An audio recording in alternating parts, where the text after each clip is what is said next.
जय हिंद दोस्तों, वंदे मातरम। समाजवादी पार्टी के नेता आजम खान और उनके बेटे अब्दुल्ला आजम खान को दोस्तों सुप्रीम कोर्ट से आज फिर से करारा झटका लगा है।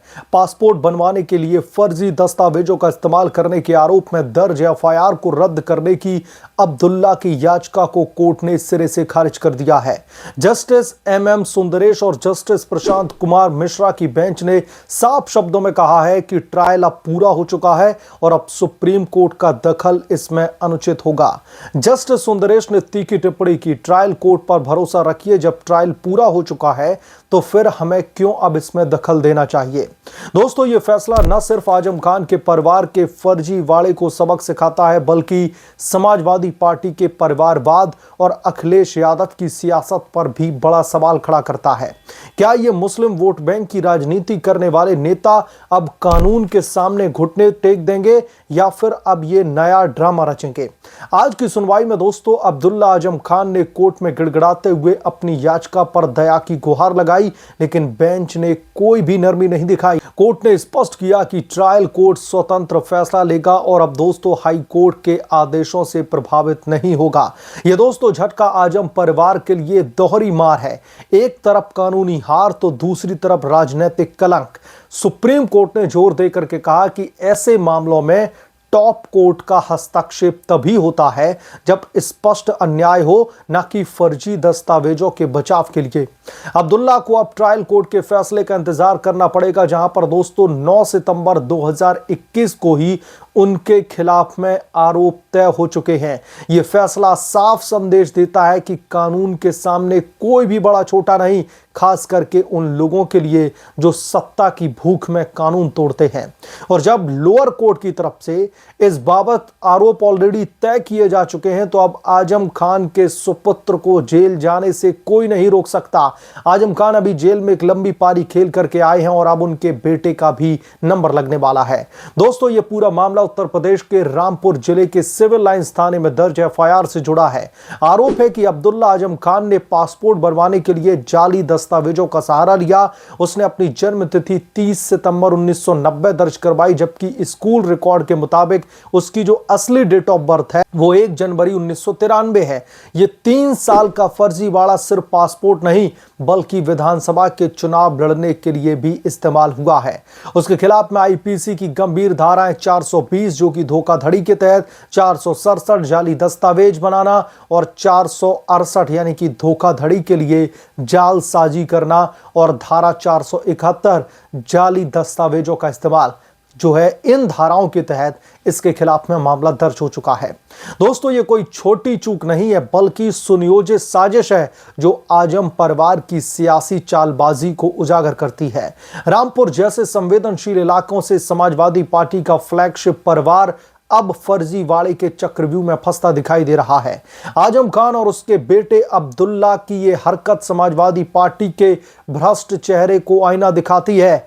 आजम खान जो खुद जेल की सलाखों के पीछे सड़ रहा था, अवैध कब्जे, हेराफेरी और अन्य मामलों में, अब बेटे की सियासी वारिस बनाने के चक्कर में फर्जी दस्तावेजों का सहारा ले रहे थे।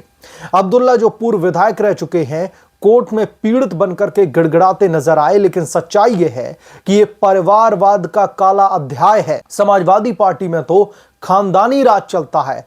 आजम परिवार रामपुर को अपनी जागीर समझता है, जहां पर वोट बैंक के नाम पर फर्जीवाड़ा और अपराध का बोलबाला है। आजम खान की मुस्लिम लीडरशिप का दावा झूठा साबित हो रहा है। वो तो क्रिमिनल पॉलिटिशियन है जो कानून को ताक पर रख करके सत्ता हथियाना है।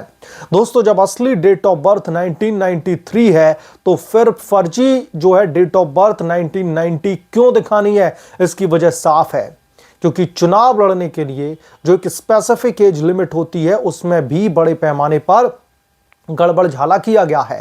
दोस्तों, बेटे अब्दुल्ला का यह पासपोर्ट ड्रामा सिर्फ शुरुआत है। क्या वो अब उम्र कम दिखा करके वोटों का फायदा उठा रहा था?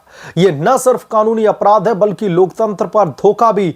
और अगर बात समाजवादी पार्टी और अखिलेश यादव की करें तो शर्मिंदगी की हद हो जाती है।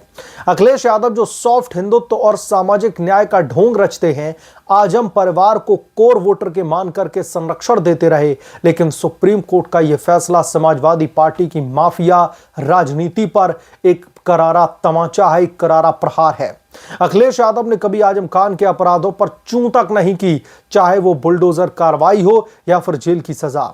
समाजवादी पार्टी का मुस्लिम एजेंडा अब फर्जीवाड़े का एजेंडा बन गया है। क्या अखिलेश यादव अब भी आजम खान को पीड़ित बताएंगे या फिर रामपुर की सीट पर नया ड्रामा रचेंगे? दोस्तों, यह पार्टी परिवारवाद की गुलामी में जकड़ी हुई पॉलिटिकल पार्टी है, जहां पर भ्रष्टाचार परंपरा बन चुकी है। सुप्रीम कोर्ट ने साफ कर दिया है कि सियासी रसूख से कानून नहीं टाला जा सकता। सुप्रीम कोर्ट का दोस्तों यह फैसला आजम खान और उसके बेटे के लिए जोरदार झटका है। कोर्ट ने न सिर्फ याचिका खारिज की, बल्कि ट्रायल कोर्ट को स्वतंत्र फैसला लेने का निर्देश भी दिया। मतलब अब कोई भी टॉप लेवल इंटरफेयर नहीं होगा, क्योंकि निचली अदालत में उसके खिलाफ में आरोप तय किए जा चुके हैं। जस्टिस सुंदरेश की टिप्पणी, ट्रायल कोर्ट पर भरोसा रखिए, आजम परिवार की सुप्रीम कोर्ट रणनीति को ध्वस्त कर देती है। दोस्तों, यह दूसरा झटका है। अक्टूबर 2025 में ही कोर्ट ने उसकी एक और याचिका को खारिज कर दिया था, जिसमें विधानसभा के चुनाव के लिए फर्जी जन्म प्रमाण पत्र और पैन कार्ड के इस्तेमाल से जुड़ी एफआईआर रद्द करने की मांग की थी। एक आधे एफआईआर हो तो उसको भरा भुगता जाए, लेकिन यहां तो केसेस की लाइन लगी हुई है।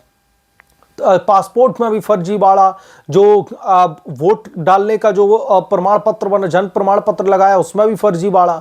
आजम परिवार लगातार सुप्रीम कोर्ट कार्ड खेलता रहा, लेकिन हर बार जो है उसको झटका ही लगा। यह फैसला सबक सिखाता है, फर्जीवाड़ा करने वाले सियासी दिग्गज भी कानून के घेरे में हैं। रामपुर में समाजवादी पार्टी का राज दोस्तों अब खतरे में है। क्या अब्दुल्ला की सियासी महत्वाकांक्षा दफन होने वाली है? सुप्रीम कोर्ट का यह आदेश न सिर्फ आजम खान और उसके बेटे को सबक सिखाता है, बल्कि सपा की भ्रष्ट राजनीति पर भी ब्रेक लगाने का काम करता है। अखिलेश यादव को अब सोचना चाहिए कि क्या परिवारवाद और वोट बैंक के नाम पर अपराध को संरक्षण देना उचित है? उत्तर प्रदेश की जनता ने 2024 के चुनावों में समाजवादी पार्टी को साफ सुथरी राजनीति का सबक सिखा दिया था, और आज का फैसला उसी का विस्तार है। आजम खान परिवार का फर्जीवाड़ा अब इतिहास बन रहा है। रामपुर से सपा का मुस्लिम कार्ड कमजोर पड़ रहा है। उम्मीद है कि ट्रायल कोर्ट भी सख्ती दिखाएगा और ऐसे क्रिमिनल पॉलिटिशियंस को जेल की हवा खाने को मिलेगी। न्याय की यह जीत लोकतंत्र की सच्ची ताकत है, जहां पर कानून सबके लिए बराबर है। तो कुल मिलाकर के दोस्तों, समाजवादी पार्टी के कद्दावर नेता अखिलेश यादव के बेहद ही करीबी कहे जाने वाले नेता कई महीनों तक, लगभग मुझे लगता है कि सालों तक कहिएगा, जेल में जो है सजा काट करके आए, जेल में रह करके आए आजम खान के बेटे की अब मुश्किलें बढ़ती हुई दिखाई दे रही, क्योंकि निचली अदालत में ऑलरेडी उसके बेटे के खिलाफ में, अब्दुल्ला के खिलाफ में आरोप तय किए जा चुके हैं। तो अब सजा का जब फरमान होगा तो यकीनन तौर पर रामपुर की जो सीट है वो थर्रा उठेगी और समाजवादी पार्टी के एक कद्दावर बाहुबली को मैं तो कहूंगा एक करारा झटका लगेगा। बहरहाल इस पूरे के पूरे प्रकरण को लेकर के आपकी क्या राय है, हमें कमेंट करके जरूर बताएं। जल्द मिलूंगा किसी दूसरे बड़े अपडेट के साथ में, तब तक के लिए धन्यवाद। अगर आप लोग चैनल पर आए हैं तो प्लीज चैनल को सब्सक्राइब करें और साइड में बेल आइकन को जरूर प्रेस करें, ताकि जब भी मैं कोई बड़ी खबर लेकर के आऊं तो उसकी नोटिफिकेशन सबसे पहले आपको मिले।